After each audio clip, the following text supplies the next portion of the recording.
Before we leave Shacharit behind with Kaddish Shalem, I wanted to just make a connection between the blessings around the Shma and the calendar as we are approaching Pesach.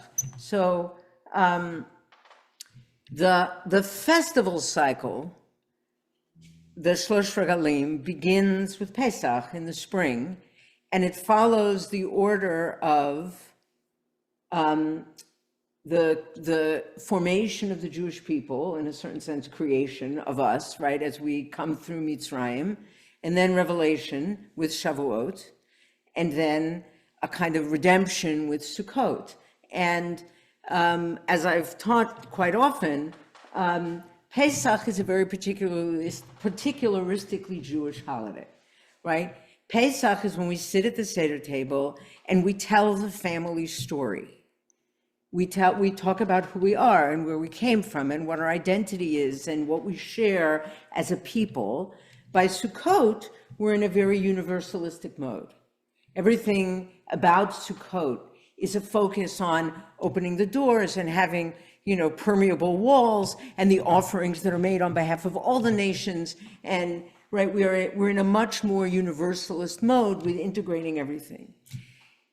The liturgy, in a sense, moves in the opposite direction, right? The blessings around the Shma, which are also creation, revelation, and redemption, right? The same trio, move from universalism to particularism. So if you look at page 150, which is the beginning of the series, the beginning of the first blessing before the Shema, which is about creation, after the opening line, we have this little 5-line poem which focuses on Hakol. 5 times. Hakol, Hakol, Hakol, v'Hakol, v'Hakol, Hakol, Hakol, right? And you can see, if you have the Shalem on page 150, that we laid it out that way as poetry to highlight those 5 references to Hakol, all, everything.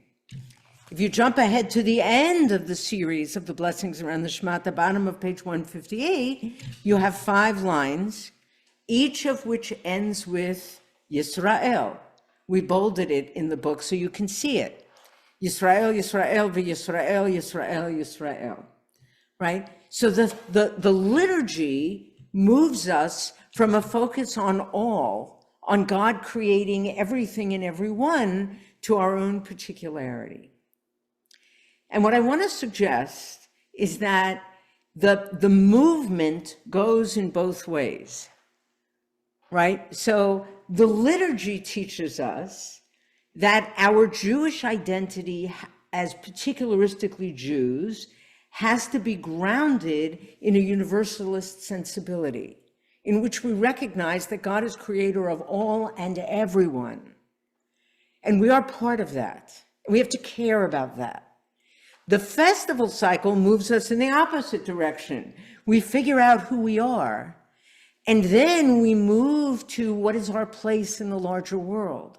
What is our impact on the world? How are we impacted by the world? What's the message that we teach? And in between, in both the liturgy and the festival cycle, is a focus on Torah, which has to move in both directions. Right? The Torah has to teach us, comes to teach us, it's our covenant, how to be particularistically Jews, and it also comes to teach us how to be human beings. It comes to teach us about the particular relationship that we have with each other as family, and it comes to teach us about our obligations to all of humanity, right? And how we relate to all of humanity. And it's a virtuous cycle, right?